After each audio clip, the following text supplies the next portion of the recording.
बिस्मिल्लाहिर्रहमानिर्रहीम। अस्सलाम वालेकुम। A1 टीवी के साथ मैं हूं अदील मुमताज। शामिल करेंगे न्यूज़ हेडलाइंस। इसराइल का फास्फोरस के बाद ममनुआ क्लस्टर बमों का इस्तेमाल, शहीद फलस्तीनियों की तादाद 1570 हो गई, 7000 से जायद जख्मी, 2500 से जायद मकानात तबाह, 3,38,000 फलस्तीनी बेघर हो गए। हमास से खौफजदा इसराइल नेते फलस्तीनियों पर कहर ढाने लगे। नेते फलस्तीनियों को 24 घंटे में गजा खाली करने का अल्टीमेटम दे दिया।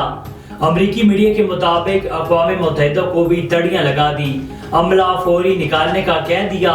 इसराइली टैंक गजा पर चढ़ाई के लिए तैयार, अमरीकी मीडिया का दावा। 11 लाख फलस्तीनियों को जनूबी गजा की तरफ धकेलने की धमकी दे दी।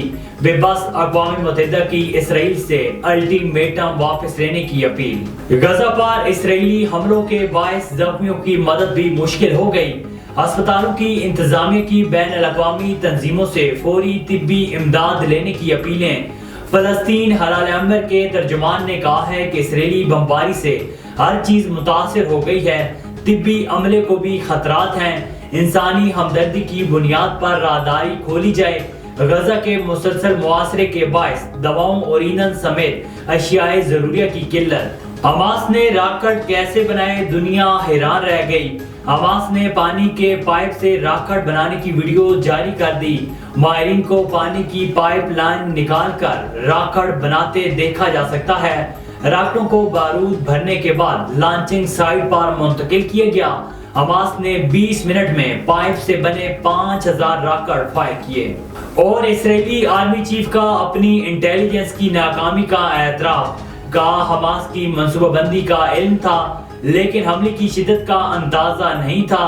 इजरायली आर्मी चीफ ने इंटेलिजेंस की नाकामी की तहकीकात का हुक्म दे दिया। इजरायली आर्मी चीफ ने मजीद कहा कि हमास दहशतगर्द तंजीम है, मुकम्मल खात्मा करेंगे।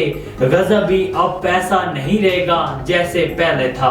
A1 टीवी के न्यूज स्टूडियो से फिल वक्त इतना ही। मजीद खबर और अपडेट्स के लिए देखते रहिए A1 टीवी। A1 टीवी, सब पे नजर, अंदर की खबर।